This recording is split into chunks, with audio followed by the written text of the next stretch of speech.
خوبصورتی کے لیے ابرو جو ہے ان کو باریک کرنا. یعنی آج سے 14 صدیاں پہلے یہ جو اس کی پرائمری حالت تھی، اب تو اس پر پی ایچ ڈی ہو گئی ہے. اس پر ابن مسعود کو بڑا غصہ تھا، صحابی رسول صلی اللہ علیہ وسلم کو.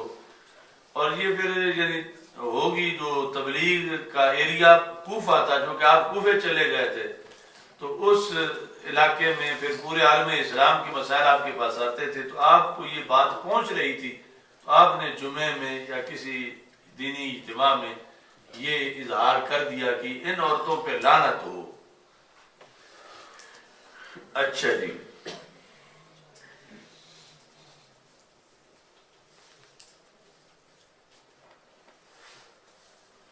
اس کے ساتھ آپ نے فرما والمتفلجات، متفلجات پر بھی لعنت ہو. متفلجات یہ ہے کہ دانت باریک کرنا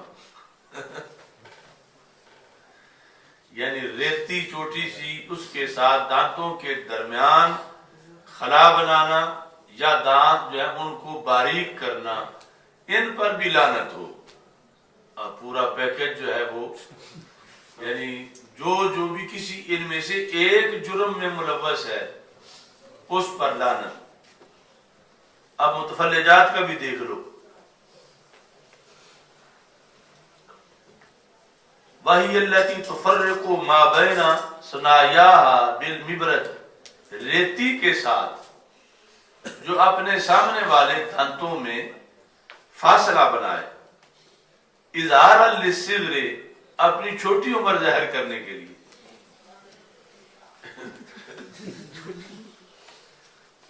وَهِيَ عَجُوزٌ، حالانکہ ہے بوڑھی.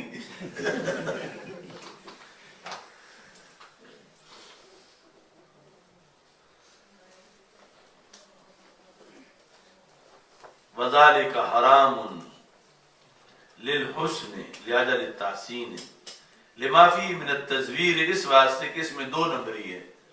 یعنی یہ جھوٹ ہے کہ ہے بڑی عمر کی، شو چھوٹی عمر کرنا چاہتی ہے اس طرح کر کے.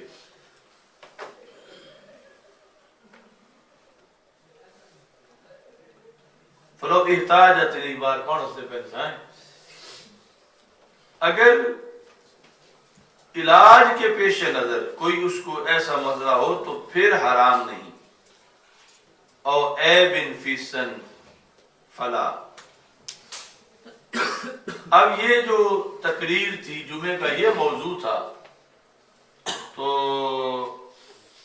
متفلجات للحسن، آگے ایک رہے گی المغیرات خلق اللہ، جو تبدیل کرنے والی ہیں اللہ کی تخلیق کو. یعنی رب نے جیسے بنایا وہ ویسے نہیں رہنا چاہتی. اس وقت تو اس کا کوئی میجر طریقہ نہیں ہوگا. یہ جو آج آ کر تو اس کے واضح طور پر جو ہے وہ بنے، وہ آپ سب کو معلوم ہوں گے. مغیرات خلق اللہ، یعنی اللہ کی تخلیق کو بدلنا.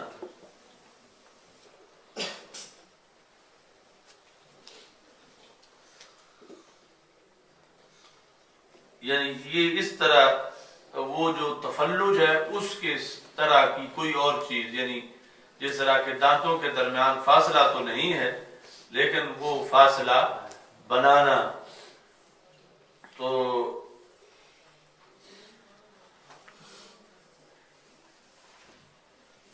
اب یہ جو عورتیں کرواتی ہیں یا مرد، جس سے ان کے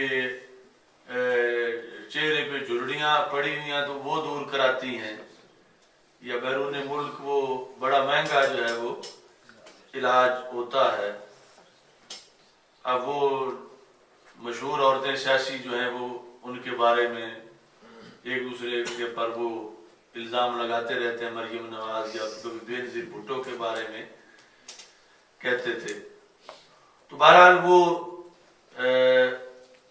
مغیرات خلق اللہ اس وقت تو بہت کوئی معمولی قسم کا ہوتا ہوگا. ان سب پر حضرت عبداللہ بن مسعود رضی اللہ تعالی عنہ نے لعنت کر دی.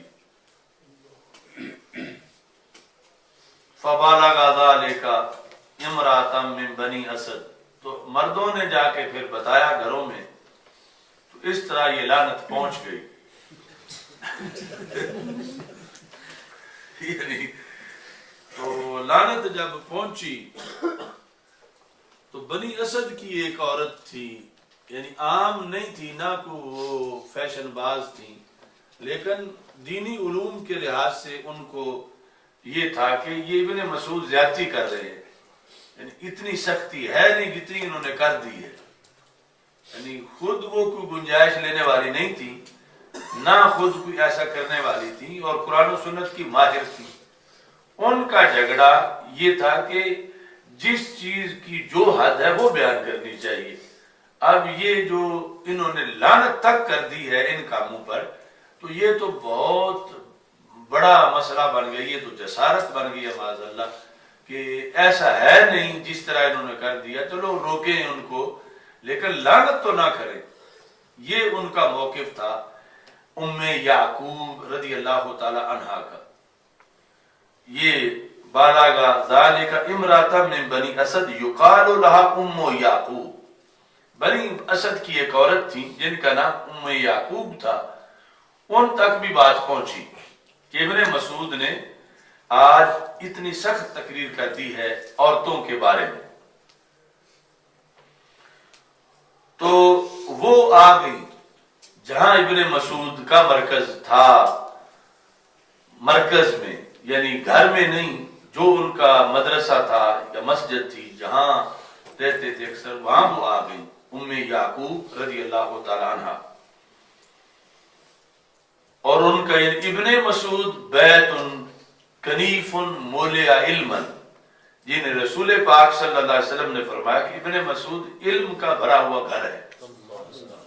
ان سے بات کرنا یہ بھی کوئی عام سی بات نہیں تھی.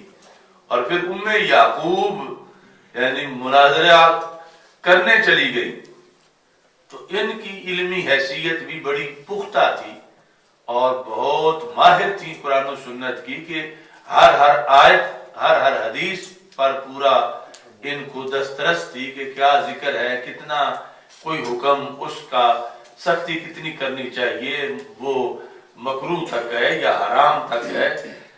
تو ان کے نزدیک لعنت نہیں بنتی تھی ان کاموں پر، اور حضرت ابن مسعود لعنت کر رہے تھے، تو یہ جھگڑنے چلی گئی. فجات فقالت انه بلغني انك لن تكيت وكيت. تو یہ طریقہ ہے پہلے سے ہی کروایا کہ کہیں ایسا نہ ہو کہ یہ میں جا کے کہوں کہ یہ ناجائز ہے. کم از کم وہ اقرار تو کریں کہ میں نے یہ کہا ہے، پہلے اقرار کرواؤں اور پھر آگے بات کروں. تو اگر انہوں نے وہ کہیں کہ میں نے تو ایسا کہا ہی نہیں، تو پھر تو جھگڑا بنتا ہی نہیں. اگر وہ کہیں کہ میں نے کہا ہے تو پھر میں ان سے جھگڑوں. مجھے یہ بات پہنچی ہے انک لعنت کیت وکیت، کہ آپ نے فلانی پہ لعنت کی ہے. مجھے یہ پہنچی ہے، یعنی یہ اب دو صورتیں ہیں. ہو سکتا ہے آپ نے نہ کی ہو، کسی نے جھوٹ بول دیا ہے، یا یہ ہے کہ آپ نے واقعی کی ہے اور مجھے تک پہنچی ہے. یہ دو جدا جدا کام ہے. تو مجھے بہرحال یہ پہنچی ہے، آپ نے پتہ نہیں کی ہے یا نہیں کی، تو مجھے یہ پہنچی ہے. تو انہوں نے کہا وَمَا لِي لَا أَعْلَنُ مَنْ لَعَنَ رسول اللہ صلی اللہ علیہ وسلم، تو میں اس پہ لعنت کیوں نہ کروں جس پر اللہ کے رسول علیہ السلام نے لعنت کی ہے. یعنی وہ آگے سے صرف اقرار ہی نہیں کر رہے، ساتھ انہوں نے حوالہ بھی دے دیا کہ یہ میرا موقف نہیں ہے، یہ تو اللہ کے رسول علیہ السلام کا موقف ہے. اور ساتھ یہ کہا کہ وہ من ہوا فی کتاب اللہ، جن پر لعنت قرآن میں کی گئی ہے میں کیوں نہ کروں. ہن کام پکے پتی ہے. تو ابن مسعود رضی اللہ تعالی عنہ آپ نے اگلا سٹیپ لے لیا کہ میں نے تو قرآن پہ عمل کیا اور میں نے سنت پہ عمل کیا. اور ام یعقوب بھی پوری تیاری کر کے گئی ہوئی تھی کہ ایک بار اقرار کریں صحیح، یہ میں پوچھ لیتی ہوں.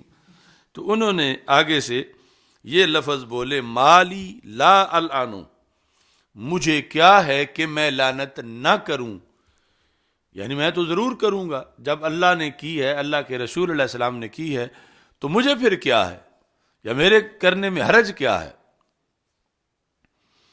اچھا جی، مالی لا العنو ملعنا، ملعنا یہ مفعول بھی ہے کہ میں اس پہ لعنت نہ کروں جس پہ رسول اللہ صلی اللہ علیہ وسلم نے لعنت کی ہے، ومن ہوا فی کتاب اللہ، جس پہ لعنت قرآن میں ہے. قرآن میں جن پر لعنت ہے میں ان پہ لعنت کیوں نہ کروں. اچھا جی،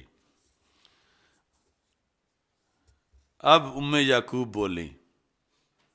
یہ یعقوب کا ہی علمی مقام تھا کہ ابن مسعود رضی اللہ تعالیٰ عنہ کے سامنے سٹینڈ لے گئیں. کہتی ہیں قالت لقد قرأت ما بین اللوحین، یہ جو دو گتوں کے درمیان والا قرآن ہے یہ تو میں نے سارا پڑھا ہے. یعنی اتنا مطالعہ تھا ان کا کہ انہوں نے کہا قرآن تو پورا مجھے آتا ہے اور کسی ایک آیت میں بھی یہ لعنت ذکر نہیں. تم کہتے ہو کہ ان پر لعنت قرآن میں ہے. یعنی ایک تو ہے نا کہ یہ کہتی چلو میں جا کے دیکھتی ہوں، مہینہ قرآن کے ورقے کھنگالتی رہتی ورق گردانی کر کے کہ مجھے تو نہیں ملی، آ کے مہینے کے بعد یا ہفتے کے بعد انہیں پورا یاد تھا، یعنی مطلب بھی. تو انہوں نے فوراً کہا پورے قرآن میں تو یہ کہیں بھی نہیں جو آپ کہہ رہے ہو. فقالت، انہوں نے یہ کہا لقد قرأت ما بین اللوحین، یہ مبالغہ ہے کہ چند ورقے نہیں، چند سطرے نہیں، جو دو گتوں کے درمیان ہے وہ سارا ہی میں نے پڑھا ہوا ہے. یعنی اگر صورتوں کے نام لکھے ہیں باہر یا کچھ اور، وہ بھی بین اللوحین آ رہا ہے، میں سب جانتی ہوں، میں نے سارا پڑھا ہے. فما وجدت فیہ ما تقول، جو آپ کہہ رہے ہو وہ یہ تو اس میں نہیں ہے. اب جھگڑا ہے کہ وہ کہتے ہیں قرآن میں ہے، یہ کہتی ہیں قرآن میں نہیں ہے. فما وجدت فیہ ما تقول، تو حضرت عبداللہ بن مسعود کا آپ جواب سنو، یہ صحابہ کے مناظرے ہیں. قال، آپ نے فرمایا لئن کنت قرأتیہ لقد وجدتیہ، پھر تسا پڑھیا کتھے.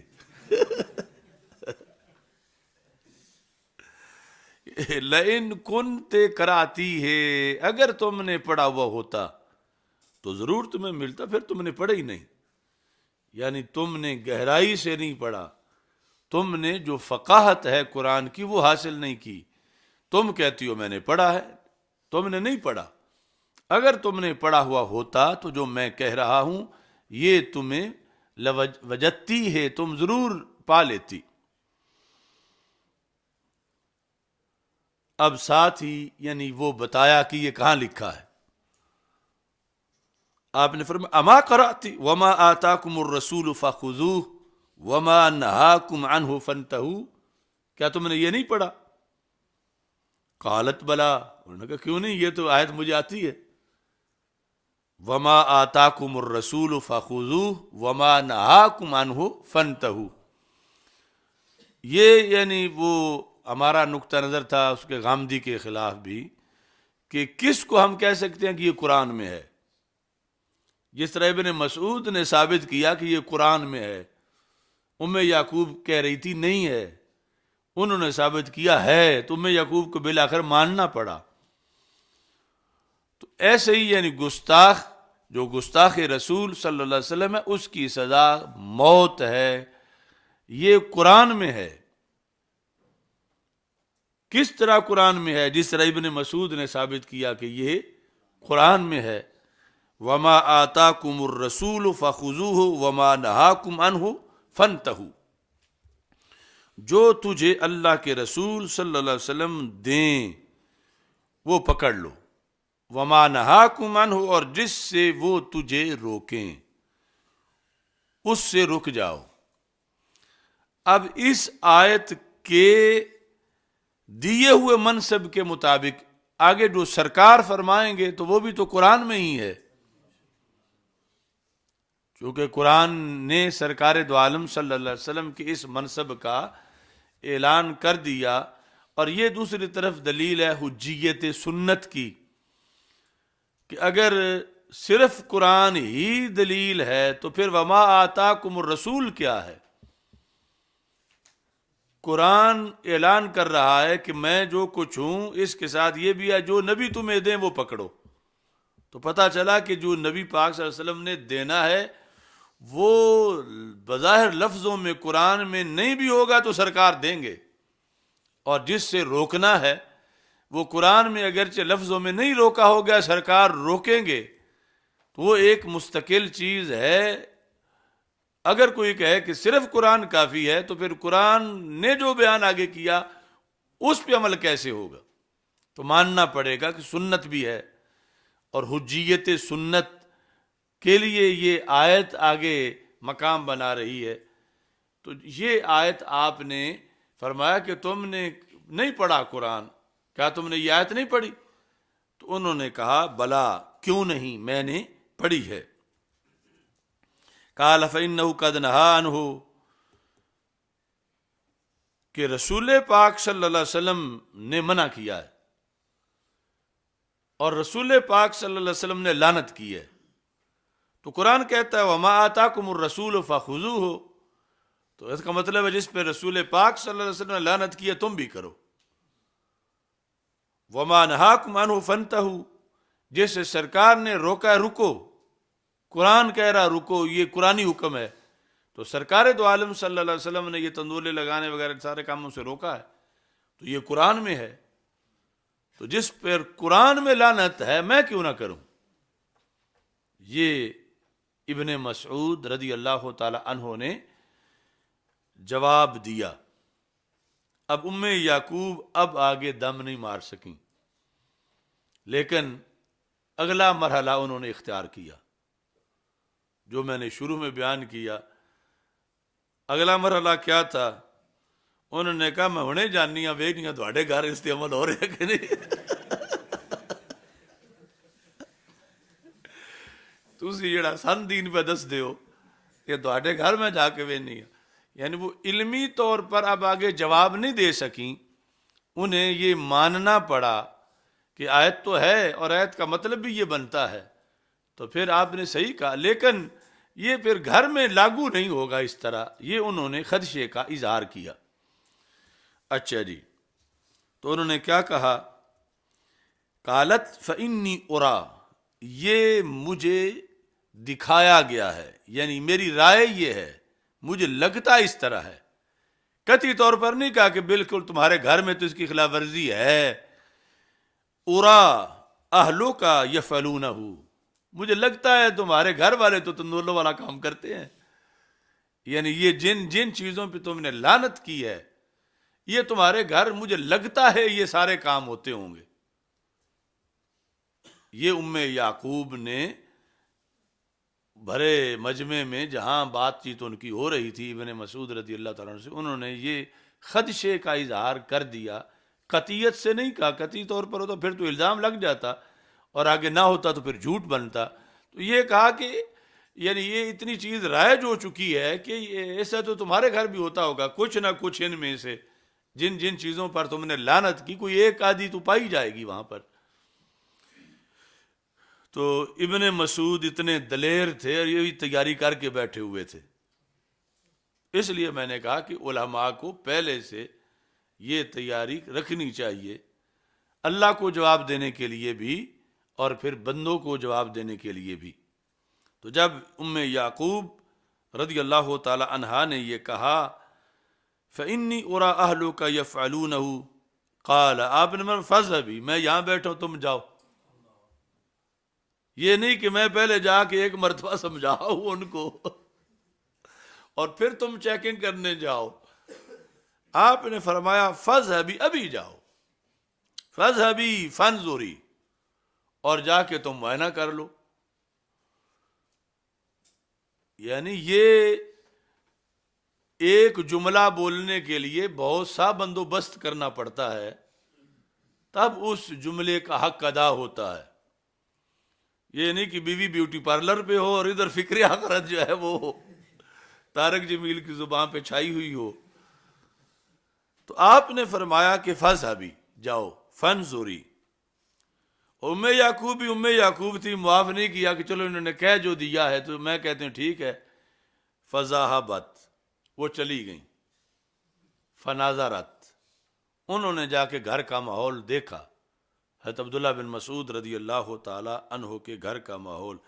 فلم تری من حاجتها شیئا، کوئی چیز بھی نہ پکڑی گئی۔ فلم تارا، نہ دیکھا ام یعقوب نے، من حاجتها، ان مطلوبہ چیزوں میں سے، شیئن نکرہ تحت النفی، کچھ بھی، یعنی نہ واشمات ہے، نہ متوشمات ہے، نہ مفلجات ہے، نہ مغیرات ہے، اس کا کوئی شعبہ کسی لحاظ سے بھی کوئی خلاف ورزی۔ مائی صاحبہ جو گھر بیٹھے تھے، حضرت عبداللہ بن مسعود رضی اللہ تعالی عنہ کی اہلیہ محترمہ اور ان کی بیٹیاں وغیرہ، کہیں اسے کوئی بھی قابل اعتراض چیز ام یعقوب رضی اللہ تعالیٰ عنہ کو نہ ملی، لیکن گئی ضرور چیک کرنے کے لیے تو نہ ملی۔ اچھا جی، اب آگے اختصار ہے کہ پھر واپس آئیں، یا ابن مسعود اتنے میں پھر پڑھا کے فارغ ہو کے گھر پہنچے تو یہ چیکنگ کر کے نتیجہ نکال کے بیٹھی ہوئی تھی۔ تو انہوں نے کہا بالکل، واقعی ابن مسعود تمہارے گھر میں تو بالکل اس پہ عمل ہو رہا ہے۔ یعنی میں حیران ہو گئی ہوں کہ کوئی بھی خلاف شرع بات تمہاری جو خواتین خانہ ہیں ان میں نہیں پائی گئی، اور تم نے دلیل میں بھی لویا منوا لیا اور عمل کے لحاظ سے بھی کہ جو تم کہتے ہو اس پر تمہارا عمل بھی ہے۔ تو ابن حضرت عبداللہ بن مسعود رضی اللہ تعالیٰ عنہ نے آگے جواب میں کیا فرمایا؟ آپ نے جواب میں یہ فرمایا، لو کانت کذالک ما جامعتنا، اگر میری بیوی نے یوں کرنا ہوتا تو پھر وہ ایک دن بھی میری بیوی نہ رہتی۔ لو کانت کذالک، لو کانت کذالک ما جامعتنا، اگر وہ ایسی ہوتی، یعنی میری گھر والی جیسی تم توقع کر رہی تھی، تو پھر وہ میرے نکاح میں نہیں رہ سکتی تھی، پھر وہ علیحدہ ہو چکی ہوتی۔ تو اس طرح کر کے یعنی یہ تفتیش بھی ہوئی، اور تفتیش کے اندر بھی حضرت عبداللہ بن مسعود رضی اللہ تعالیٰ عنہ کامیاب نکلے۔ یعنی یہ کنایا ہے طلاق سے، ما جامعتنا، کہ میں طلاق دے چکا ہوتا ان میں سے کوئی کام اگر ان کے اندر پایا جاتا۔ تو یہ اب ایک تو عورتوں کے لحاظ سے، یعنی یہ آپ سارے لوگوں نے تقریر بھی کرنی ہے جمعے پر، مگر اتنی سخت نہیں کرنی کہ پہلے دن ہی کوئی تلاشی لینے پہنچے تو پہلے گھر میں تقریر کر کے، اور گھر والی کے سامنے بھی تقریر جو ہے وہ زیادہ جذباتی نہیں کرنی، کہ تاکہ اس کو آہستہ آہستہ سمجھ بھی آ جائے، اور یہ کہ کہا جائے کہ سب سے بڑھ کر رحیم کریم تو رسول پاک صلی اللہ علیہ وسلم کی ذات گرامی ہے، تو جن کا تم نے کلمہ پڑھا ہوا ہے، جن کے ساتھ تم عشق و محبت کی دعوے دار ہو، وہ یہ پابندی لگا رہے ہیں، تو اب تم نے سوچنا ہے کہ ان کا حکم تم مانتی ہو یا نہیں مانتی۔ تو اچھی طرح یعنی تبلیغ کریں جہاں تک دائرہ کار ہے، اور پھر جمعے پر بھی یہ جو جمعہ پڑھنے والے لوگ ہیں ان کو یہ بتائیں کہ ہم جو یہ کلمہ پڑھتے ہیں لا الہ الا اللہ محمد الرسول اللہ صلی اللہ علیہ وسلم، تو اس کا یہ مطلب ہے کہ ہم اللہ اور اللہ کے رسول علیہ الصلوۃ والسلام کے حکم کے سامنے اپنے آپ کو ہم نے پیش کر دیا ہے، کہ ہماری اپنی کوئی مرضی نہیں، اللہ کی مرضی ہے، اس کا حکم ہے، اللہ کے رسول علیہ السلام کا حکم ہے۔ تو سرکار نے تو یہ فرمایا ہوا ہے، تو اب سرکار ہی کی نافرمانی جب گھر میں اتنی ہو، آگے پھر تم توقع کرو کہ اولاد نیک ہو، دعائیں قبول ہوں، برکتیں حاصل ہوں، اور جو بھی آرزویں ہیں وہ کیسے حاصل ہوں کہ جب رسول پاک صلی اللہ علیہ وسلم کے دین کے ساتھ گھر میں ہی یہ سلوک کیا جا رہا ہے۔ تو اس طرح کر کے یعنی اپنے گھروں کو اچھی طرح ستھرا کریں، اور پھر وہ عورتیں بھی آگے اس کی مبلغہ بنیں۔ یعنی یہ جو اہم ترین تبلیغ ہے عورتوں کے جلسوں میں، عورتوں کے لیے، اس میں بھی وہ یہ بیان کریں، اور تبھی بیان کریں گی جب خود ان کے سامنے اس میں بری و ذمہ ہوگی، کہ ورنہ فوراً اگلی کہیں گی کہ یہ تم نے تو خود کیا ہوا ہے اور تم ہمیں روک رہی ہو۔ تو اتنا اہم ہے۔ اور ساتھ یہ ہے کہ یہ جو ہمارا فقہی اسلوب ہے اہل سنت کا، یا جو چاروں فقہ ہیں، یعنی وہابیت اور رافضیت کے مقابلے میں یہ ہماری دلیل ہے، جو غیر مقلدیت ہے ان کے مقابلے میں، کہ کوئی چیز ثابت کرنی ہو کہ یہ قرآن میں ہے تو اس کا طریقہ کیا ہے۔ یہ نہیں کہ آیت نمبر فلاں میں لکھا ہوا ہے، ضروری نہیں، یہ کبھی تو لکھا ہوا ہوگا لیکن کچھ اس طرح بھی قرآن میں ہے کہ اس کے لیے یہ قاعدہ کلیہ سامنے لانا پڑے گا، اور ان کے ذریعے سے پھر آگے جو ہے وہ مسئلہ ثابت ہوگا۔ اور اس طرح ہی فقہا نے یہ سارے مسائل جو ہیں وہ ان کا استنباط کیا ہے۔ تفسیر کبیر پہلی جلد کا اس کے پھر بہت سے دلائل ہیں، یعنی ائمہ نے اپنی اپنی کتابوں کے اندر یہ استدلالات جو ہیں وہ پیش کیے، کہ ایک چیز کا دعویٰ کیا کہ وہ قرآن میں ہے، اور پھر جب پوچھا گیا کہ قرآن میں کہاں ہے تو اس پر پھر انہوں نے جو طریقہ استعمال کیا، اس کے آج ہم امین ہیں، ہم اس کے وارث ہیں، اور وہ آج اہل سنت و جماعت کے پاس ہے، اور اسی وجہ سے یعنی اسلام دین کامل ہے، اور ہر مسئلے کا حل قرآن و سنت میں موجود ہے۔ اور جو دوسری طرف وہابیت کا یعنی غیر مقلدیت کا طریقہ ہے، تو وہ طریقہ جو ہے اس کے لحاظ سے تو پھر یہ جو نماز والا فرض ہے یہ بھی پورے طریقے سے قرآن سے ثابت نہیں کیا جا سکتا، باقی کون سی چیزیں جو ہیں وہ ثابت کی جا سکیں گی۔ پہلی جلد تو ادھر ہی پڑی تھی سائیں۔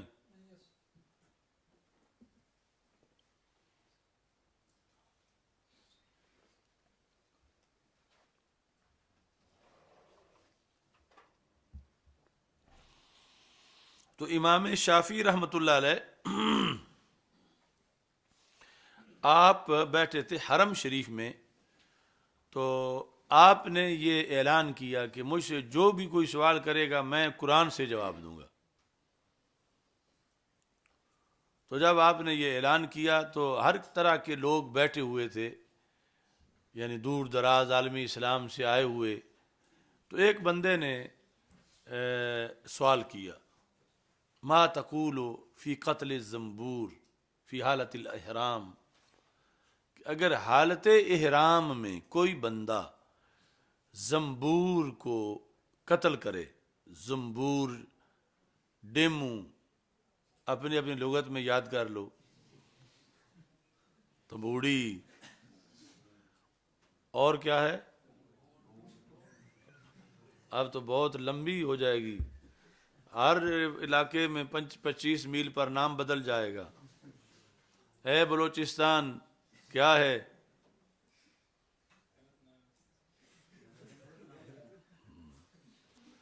اچھا جی، تو اپنا اپنا تصور کر لو۔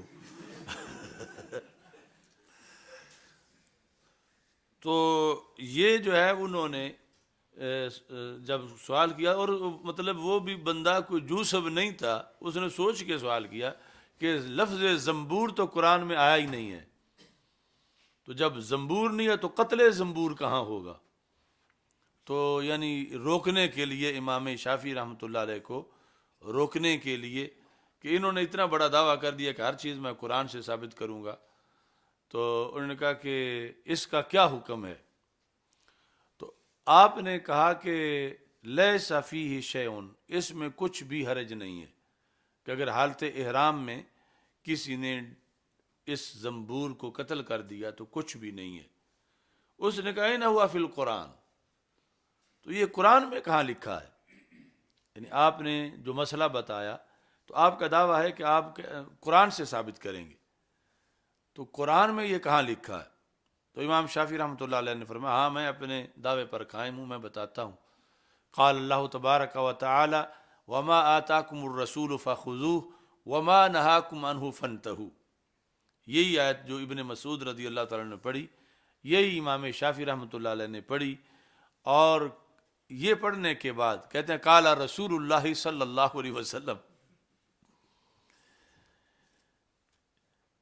اقتدوا بالذین من بعد ابا بکر و عمر، کہ رسول پاک صلی اللہ علیہ وسلم نے فرمایا کہ میرے بعد ابو بکر و عمر رضی اللہ تعالی عنہما کی اقتدا کرو۔ یہ یہاں تک پہنچے، آگے پھر سند بیان کی اپنے سے لے کر حضرت عمر رضی اللہ تعالیٰ عنہ تک، کہ قیل لعمر ما تقول فی قتل الزنبور فقال لا بأس به، کہ حضرت عمر رضی اللہ تعالیٰ عنہ بیٹھے تھے تو کسی نے پوچھا کہ اگر کوئی یہ زنبور قتل کر دے حالت احرام میں تو اس پر کیا لازم آئے گا؟ تو آپ نے فرمایا کچھ بھی لازم نہیں آئے گا۔ تو کہا دیکھو میں نے قرآن سے مسئلہ حل کر دیا۔ یعنی یہ طریقہ ہے قرآن سے مسئلہ حل کرنے کا۔ یعنی ایک طریقہ یہ بھی ہے کہ قرآن نے کہا وما آتاکم الرسول فخذوہ وما نہاکم عنہ فانتہوا، اور آگے رسول پاک صلی اللہ علیہ وسلم نے فرمایا کہ میرے بعد تم نے ابو بکر و عمر رضی اللہ تعالیٰ عنہ کی اقتدا کرنی ہے، اور آگے انہی میں حضرت عمر رضی اللہ تعالیٰ عنہ کے پاس مسئلہ پوچھا گیا یہ، اور سند سے امام شافعی رحمۃ اللہ علیہ نے ان تک بات پہنچائی کہ انہوں نے یہ جواب دیا ہے۔ لہذا یہ ثابت ہوا قرآن سے کہ زنبور کے قتل کرنے پر کوئی چیز لازم نہیں آتی۔ یہ جو اپنا تفسیر کبیر ہے اس کی پہلی جلد میں یہ حوالہ موجود ہے، جو ابھی اس کو جلد نظر نہیں آئی اس کا نوٹ لگایا ہوا ہے۔ ایسے ہی امام شافعی رحمۃ اللہ علیہ کی جو کتاب الام ہے اس کے اندر بھی، اور اس طرح کے اور بھی بہت سے ہم نے اکٹھے کیے ہوئے ہیں مختلف شخصیات کے، کہ جن کس طرح ما ثبت بالقرآن کیا ہے، کیسے ہم کہہ سکتے ہیں کہ یہ چیز قرآن سے ثابت ہے۔ تو یہ طریقہ یعنی سارے اماموں کا رہا ہے جو اہل سنت کے امام ہیں، کیونکہ امام شافعی بھی اہل سنت کے امام ہیں، اور یہ طریقہ یعنی جنہوں نے دین کی خدمت کی ہے، فقہ کا استنباط کیا ہے، استدلال کیا ہے، وہ اس طریقے پہ قائم رہے ہیں، اور غیر مقلدین جتنے بھی فکری آوارہ گرد لوگ ہیں، یہ ترجمہ ہے غیر مقلدین کا، فکری آوارہ گرد لوگ، تو یہ اپنے اصول پر قائم رہ کر کسی ایک بندے پر شخصی طور پر نماز کی فرضیت ثابت نہیں کر سکتے، باقی احکام کیسے ثابت کریں گے؟ کہ جب اس کو وہ پوچھے گا کہ میرا نام جو ہے وہ حنیف ہے تو یہ ثابت کرو کہ مجھ پر نماز فرض ہے، تو یہ کہے اللہ نے فرمایا اقیم الصلاۃ، وہ کہ وہ تو مومنین کو کہا ہے، میں اپنا کہہ رہا ہوں، یعنی مجھ پر حنیف کے لیے نماز فرض ہے، یہ ثابت کرو۔ کوئی حنیف کا نام لکھا ہے قرآن میں؟ تو جب حنیف کا نام نہیں دکھا سکتے تو پھر قرآن میں مجھ پہ تو فرض ہی نہیں ہے، تو قرآن سے مجھ پہ فرض ثابت کرو۔ تو اب جو ان کا طریقہ ہے اس کے مطابق قرآن سے تو فرض ثابت نہیں کر سکتے، ہمارے طریقے کے مطابق جو ہے وہ کریں گے، اور وہ طریقہ ہے صغرا کبرا والا فقہا کا طریقہ۔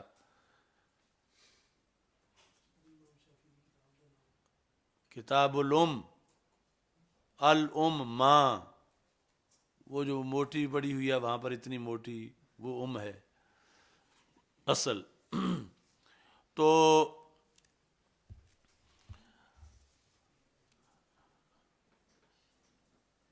ہم کہیں گے کہ ان الصلاۃ علیک فریضۃ لان اللہ تبارک و تعالی قال واقیموا الصلاۃ، قال للمؤمنین واقیموا الصلاۃ، اقیموا الصلاۃ وانت مؤمن وکل مؤمن علیہ الصلاۃ فعلیک الصلاۃ۔ چونکہ تو مومن ہے اور ہر مومن پر نماز فرض ہے، لہذا تجھ پہ بھی فرض ہے۔ اب اتنا کرنا پڑے گا تب ایک مومن پہ نماز فرض ہوگی، ورنہ ان کے طریقے پر تو ایک مومن پہ نماز بھی فرض ثابت نہیں کر سکتے، حالانکہ فرض ہے، لیکن وہ اپنے طریقے کے مطابق یہ فرض ثابت نہیں کر سکتے۔ اگر کرنا ہے تو طریقہ ہمارا ادھارا لینا پڑے گا، ان کو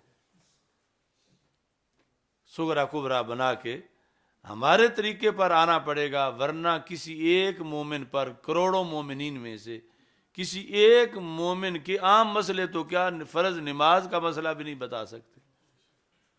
تو اس واسطے یعنی یہ ہے طریقے اہل سنت شروع سے کہ احکام قرآن سے کس طرح ثابت کرنے ہیں۔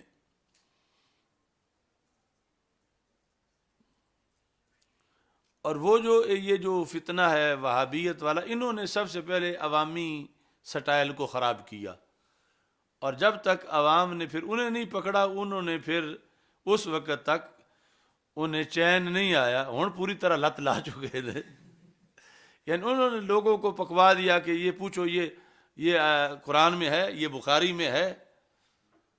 تو جب رد عمل میں ہم نے پھر ان پہ حملہ کیا کہ پھر ان سے پوچھو یہ قرآن میں ہے، یہ بخاری میں ہے، تو جب وہ آگے سے لاجواب ہوئے اپنے ہی لوگوں کے سامنے، تو پھر انہیں چین آیا کہ یہ ہم نے تو طریقہ ہی غلط بتایا ہے، کہ قرآن میں ہونے کا یہ مطلب نہیں ہے کہ فوراً آیت نمبر لکھاؤ اور یہ سامنے آیت میں لکھا ہوا ہے، یا حدیث میں ہونے کا، تو اس کے لیے تو یہ طریقہ کار ہے، اور طریقہ کار وہ فقاہت ہے کہ حکم کی علت معلوم کی جائے اور اس پر پھر حکم لگایا جائے، اور اس طرح جو ہے وہ یہ تو وہ جو طریقہ وہابیوں نے پکوایا تھا، یہ مسئلہ معصومیت میں ہمارے لوگوں نے بھی لوگوں کو رائج کیا، اور پھر ہم نے آگے سے رد عمل کیا، تب ان کو منہ کی کھانی پڑی۔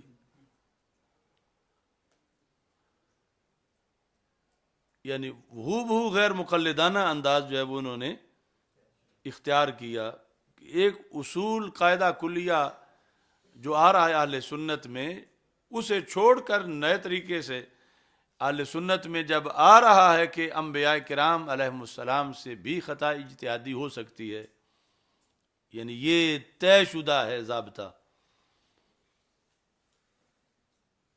تو اسی طریق پر اب نبوت سے نیچے بھی اس پر عمل ہوگا، ورنہ یہ لازم آئے گا کہ مقام نبوت نیچے ہے اور مقام ولایت اوپر ہے، یا مقام نبوت نیچے ہے اور مقام صحابیت و اہل بیت اوپر ہے، تبھی پھر ہوگا کہ ایک چیز نبیوں کے لیے مانے تو توہین نہیں ہے، لیکن غیر نبی کے لیے مانے تو توہین ہے، چونکہ ان کا مقام نبیوں سے بڑا ہے۔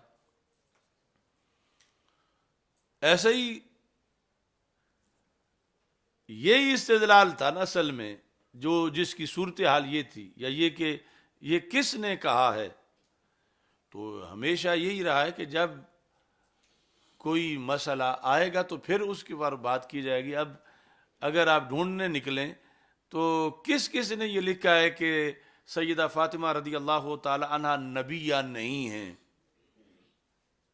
اب کس نے لکھا ہے؟ ہو سکتا تمہیں دور دراز تک یہ لفظ نہ ملیں، تو کیسے کا یہ مطلب ہے کہ نبیہ ہیں؟ یہ کیوں نہیں لکھا کہ اگر کوئی پوچھتا تو لکھ دیتے، اگر نہیں پوچھا تو پھر نہیں لکھا؟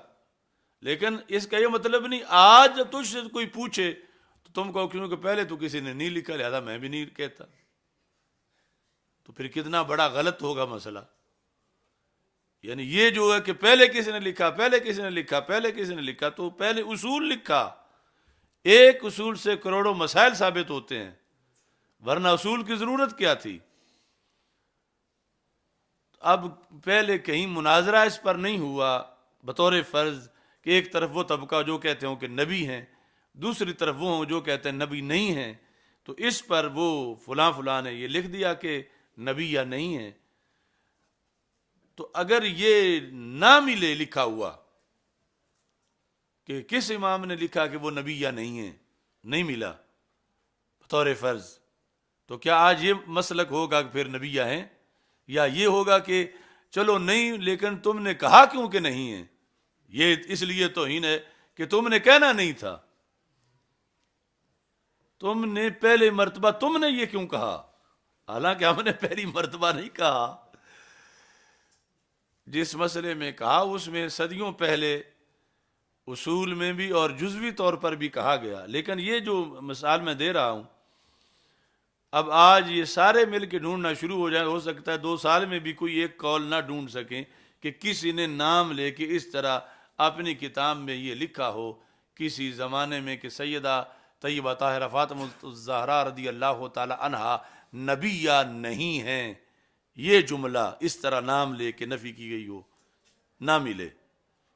تو اب اس کا یہ مطلب ہے کہ آج جس سے پوچھا گیا یا جس کے سامنے دعویٰ کیا گیا وہ بھی چپ رہے کہ جب تک مجھے قول نہیں ملتا میں نہیں بولوں گا، تو یہ تو اسی وقت کفر ہو جائے گا. کیونکہ جو مقام بیان ہے وہاں پر سکوت سے مطلب اور نکلتا ہے. اسے بولنا چاہیے کہ شان ان کی بڑی ہے، وہ اور شانیں بڑی ہیں، لیکن نبیہ نہیں ہے. اب نبیہ نہیں ہے، اس پر مواخذہ ہو کہ پہلے کس نے لکھا ہے نبیہ نہیں ہے. تو یہ غیر مقلدانہ سوچ ہے کہ پہلے اصول میں جو ہے تو اس میں ہر ایک بات کے لکھنے کی کیا ضرورت، کہ اگر کوئی لکھا ہوا ہوگا علیحدہ کہ جب سرکار آخری نبی ہیں تو اسی میں ہے کہ یہ نبیہ نہیں ہے. اور پھر یہ کہ چلو نہیں ہے تو تم نے بولا کیوں ہے. اب جب پوچھا جا رہا ہو یا کوئی ثابت کر رہا ہو کہ وہ نبیہ ہیں تو آگے جو چپ رہنے والا اس کا ایمان کیسے محفوظ رہے گا؟ سمجھ آ رہی ہے نا سائیں؟ تو یہ وہ مقام ہے جو پیر میر علی شاہ صاحب بولے کہ جس میں ان کا یہ سوال یہ لکھا ہوا ہے کہ جس وقت ان کے لیے آیت تطہیر ہے اور آیت تطہیر سے معصومیت ثابت ہوتی ہے، اور معصومیت یہ ہے کہ ان کا قول قول پیغمبر ہے، وما ينطق عن الهوى والی شان ہے، تو انہوں نے جب زبان سے یہ نکالا کہ فدق میرا ہے تو اب اس سے ہی ثابت ہو گیا. اب آگے نہ دینا معاذ اللہ یہ غلطی ہے، نہ دینا یہ جھٹلانا ہے، نہ دینا یہ اس طرح کرنا ہے. تو اس پر انہوں نے کہا کہ آیت تطہیر برحق ہے مگر معصومیت ثابت نہیں ہوتی، اور معصومیت جو ہے اس میں یہ جو تم نبوت بنا رہے ہو کہ جو یہ زبان سے نکلا وہ قول نبی ہے، تو قول نبی تو سرکار کے وصال پر بند ہو گیا، اس کے بعد کوئی قول نبی نہیں ہے. یہ تھی ساری بات.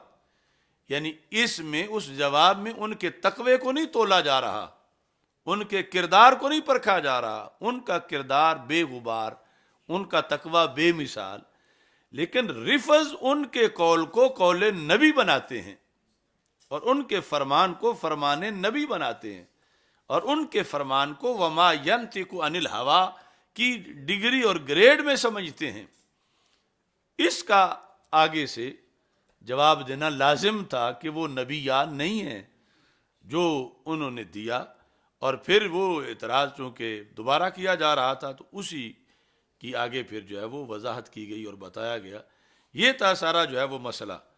یہاں یہ موضوع تھا ہی نہیں کہ ان کا تقوی کتنا ہے، وہ پارسا کتنی ہیں، نمازیں کتنی پڑھتی ہیں، روزے کتنے رکھتی ہیں، اور کردار کے لحاظ سے معاذ اللہ کوئی ناپ تول، وہ تو بات موضوع ہی نہیں.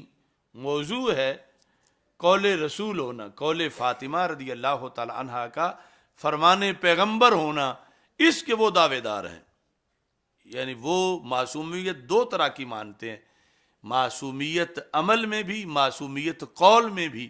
اور معصوم کے لیے ان کے ہاں ہر حال میں معصومیت ضروری ہے، یہاں تک کہ ہمارے ہاں نبیوں کو وہ معصومیت حاصل نہیں جو وہ اماموں کو مانتے ہیں. ہمارے نزدیک انبیاء جو ہیں وہ خطا اجتہادی سے معصوم نہیں، معصوم ہونے کے باوجود ان سے خطا اجتہادی ہو سکتی ہے. یہ 14 صدیوں میں اہل سنت کا مذہب ہے. لیکن روافض کے نزدیک ان کا جو امام ہے اس سے خطا اجتہادی بھی نہیں ہو سکتی. یعنی یہ ہمارے نزدیک جو نبی کا درجہ ہے ان کے نزدیک امام کا اس سے اوپر درجہ ہے، اور اس سے اوپر سیدہ فاطمہ رضی اللہ تعالی عنہا کا درجہ مانتے ہوئے وہ کہتے ہیں کہ ادھر تو ایک غیر معصوم بندہ تھا سیدنا صدیق اکبر رضی اللہ تعالیٰ عنہ، اور مانگنے والی ان کے بقول معصومہ تھی. تو یہاں تو مطلب کوئی مقابلہ ہی نہیں بنتا کہ ادھر قول نبی ہے اور سامنے امتی کا قول ہے. اس پر وہ مطلب فدق کے معاملے میں حضرت صدیق اکبر رضی اللہ تعالیٰ عنہ کو معاذ اللہ غاصب کہتے ہیں کہ جب مانگ لیا تو معصومہ کا قول تھا، معصومہ کا قول قول نبی ہے، تو یہاں تو آگے اگلی بات ہی نہیں کرنی چاہیے تھی. تو اس طرح کے کوئی دعویٰ کر رہا ہو کہ نبیہ ہیں تو فرض ہے فوراً کہا جائے کہ شان ان کی بڑی ہے، مگر نبیہ ہرگز نہیں ہے. ایسے جب وہ دعویٰ کر رہے ہیں کہ معصومہ ہیں، اور یہاں بالخصوص دوسری قسم کی جو عصمت ہے قول کے لحاظ سے، اس میں بھی فوراً ضروری ہے کہ یہ بتایا جائے کہ ان کا قول قول نبی نہیں ہے، اگرچہ وہ بدعت الرسول صلی اللہ علیہ وسلم ہے، مگر سرکار کے وصال سے سرکار کا وصال ہو گیا تھا. یہ نہیں کہ 6 مہینے حضرت فاطمہ رضی اللہ تعالیٰ عنہ کی شکل میں سرکار زندہ رہے، سرکار کی ظاہری حیات ختم ہو گئی تھی، اگرچہ آج بھی زندہ و تابندہ ہیں. تو حضرت فاطمہ کا اپنا پیکر ہے، اپنا وجود ہے، اپنا منصب ہے کہ آپ غیر نبیہ ہیں، اور آپ کا قول ہرگز قول رسول علیہ السلام نہیں. قول رسول علیہ السلام کی یہ شان ہے وما ينطق عن الهوى ان هو الا وحی یوحی. تو یہ سارا معاملہ تھا کہ جس کو اصل تو ان کا تو دھندا اس پہ چلتا ہے روافظ کا کہ وہ اپنا سارا اماموں والا دین گھڑ تب سکتے ہیں جب یہ باتیں ساری کریں تو، ورنہ چلتا نہیں. لیکن انہوں نے جو اس کو بگاڑ کر آگے ان پر چھوڑا تو انہوں نے یہ نہیں سوچا کہ ہمارا مذہب کیا ہے، یا اس میں ہم رد کریں گے تو اپنا 14 صدیوں کا رد کریں گے. اگرچہ آج ہمارے منہ پہ کوئی نہ کہے، مگر کل یہ ثابت ہوگا کہ ایک وقت آیا تھا کہ عملاً سنی بھی رافضی بن کے کھڑے ہو گئے تھے. زبان سے یہ کہتے تھے کہ غیر نبی نبی سے افضل نہیں ہو سکتا، لیکن عملاً یہ کہہ رہے تھے کہ غیر نبی تو خطا اجتہادی بھی نہیں کر سکتا اور نبی خطا اجتہادی کر سکتا ہے. تو عملاً مان گئے تھے روافظ کے مذہب کو کہ غیر نبی نبی سے افضل ہو سکتا ہے. اس پر یہ سارے کھڑے ہوئے تو اللہ کے فضل سے ہماری قربانی سے اہل سنت کا مسلک بچا. یعنی اس لیے یہ اتنا ضروری تھا یہ جہاد کرنا کہ فیصلہ بالآخر تو تاریخ انصاف جب کرتی ہے تو اس وقت تو پھر سارے حقائق لکھنے پڑتے ہیں، اور جلدی ہو جاتا ہے جب جھاگ بیٹھتا ہے کہ کون کس طرح ذبح کر رہا تھا پورے مسلک کو اور کس طرح اس کو بچانا جو ہے وہ فرض تھا. یعنی یہاں کوئی حضرت سیدہ فاطمہ رضی اللہ تعالی عنہا کی ہستی، آپ کی عظمت پر کوئی دھندلا سا غبار بھی نہیں تھا. جو ان کا مرتبہ ہے وہ ان کا مرتبہ ہے، لیکن نبیہ نہیں ہیں. اب نبیہ نہ کہنے میں بھی جو ڈرتا ہے یا اسے توہین سمجھتا ہے، یا یہ کہ چلو نہیں بولو نہیں تو پھر بھی چپ کر کے بیٹھے رہو، تو یہ دین کس طرح کا ہے؟ سرکار آخری نبی ہیں تو رسول پاک صلی اللہ علیہ وسلم کے بعد کوئی نبی.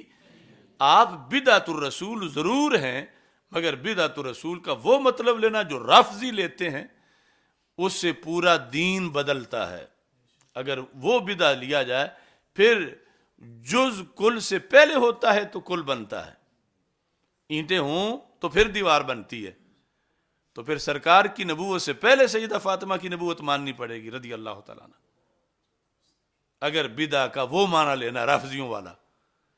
کل معصوم ہے تو جز معصوم ہے، یہ ان کی دلیل ہے کہ سیدہ فاطمہ رضی اللہ تعالیٰ عنہ جز ہیں، تو کل کو معصوم مانتے تو جز کو کیوں نہیں مانتے؟ تو ہم نے کہا کل کو نبی مانتے تو پھر جز کو بھی نبی ماننا پڑے گا، اور جز کو بھی نبی کل سے پہلے ماننا پڑے گا.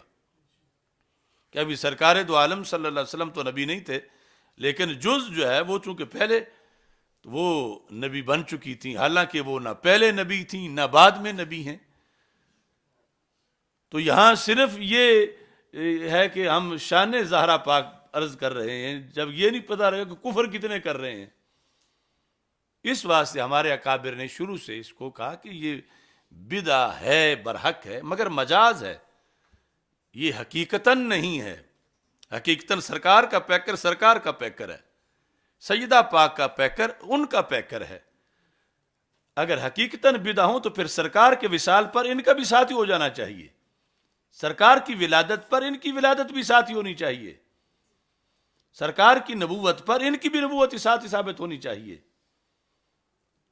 آگے ہزاروں مسائل بنتے، اور ادھر یہ ہے صرف کہ ہم تو شان زہرا بیان کر رہے ہیں اور انہیں بغض ہے. سمجھ آ رہی ہے نا سائیں؟